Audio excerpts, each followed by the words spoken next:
దేశంలోని 4వ పెద్ద నేర పరిశ్రమగా వన్యప్రాణుల అక్రమ వ్యాపారం ఉందన్నమాట. ఇది డ్రగ్స్, అక్రమ ఆయుధ వ్యాపారం, హ్యూమన్ ట్రాఫికింగ్ తర్వాత అతిపెద్ద పరిశ్రమ అనమాట. దీని విలువ 1000 కోట్ల అమెరికన్ డాలర్ నుంచి 2000 కోట్ల అమెరికన్ డాలర్ వరకు ఉంటుంది అని ఇంటర్పోల్ అంచనా అనమాట. ఈ ఎక్కువగా ఏనుగు దంతాలు, పులి చర్మాలు, ఎముకలు, గోళ్ళు, రైనో కొమ్ములు, అలుగు పొలుసులు, ఎలుగుబంటి అవయవాలు, 2 తల పాములు, నక్షత్ర తాబేలు, ఉడుములు,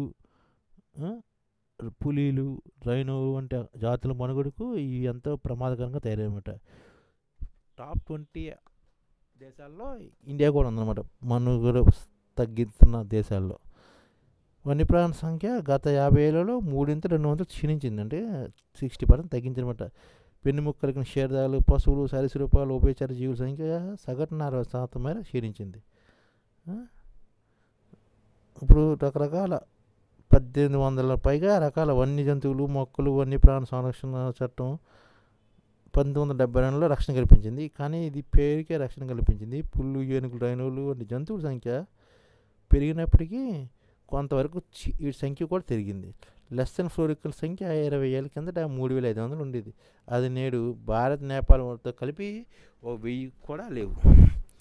బట్టల మేక పక్షుల సంఖ్య 250 వరకు తగ్గిపోయింది.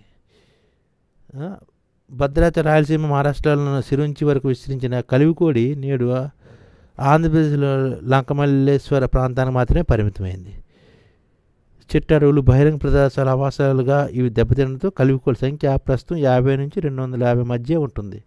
చేపలు తినే ఖరియల్ మొసల సంఖ్య 300 నుంచి 900 మధ్య ఉంది. ఈ జాతి బంగ్లాదేశ్, నేపాల్, పాకిస్తాన్లో అంతరించిపోయింది. గంగా పరివార ప్రాంతంలో కొన్ని ప్రదేశాలు మాత్రమే ఇవి పరిమితమే.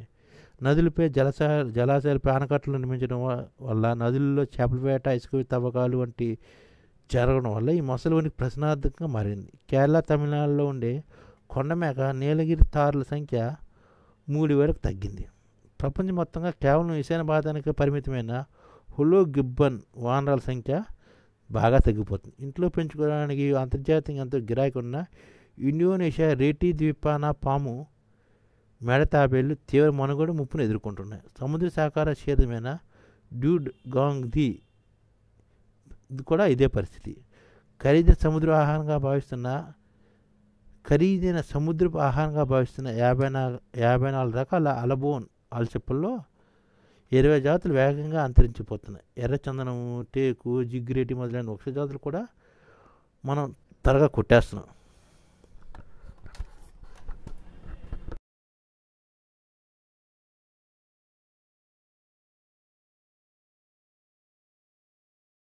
ఈ ఛానల్ ముఖ్య ఉద్దేశం ఏంటంటే, మన తెలుగు రాష్ట్రాల్లో 1 కోటి మందికి సంఘటిత రంగాల్లో ఏ విధంగా ఉద్యోగాలు ఇవ్వవచ్చు, కనీస నెల జీతం 30,000 వరకు ఏ విధంగా ఇవ్వవచ్చు, ఏ విధంగా చేస్తే ఉద్యోగాలు సృష్టించబడతాయో వివరిస్తూ ఈ ఛానల్ వీడియోలు వస్తాయి. అలాంటి వీడియోలు మీకు కావాలంటే మన ఐడిఎఫ్ భాస్కర్ ఛానల్ని సబ్స్క్రైబ్ చేసుకోండి. ఐడిఎఫ్ అంటే ఇండియన్ డెవలప్మెంట్ ఫోర్స్. ఈ వీడియోలు చూసిన తర్వాత మీకు నచ్చితే లైక్ చేయండి, మీ ఫ్యామిలీ మెంబర్స్కి షేర్ చేయండి, మరియు మీ ఫ్రెండ్స్కి షేర్ చేయండి. Thank you. నమస్కారం.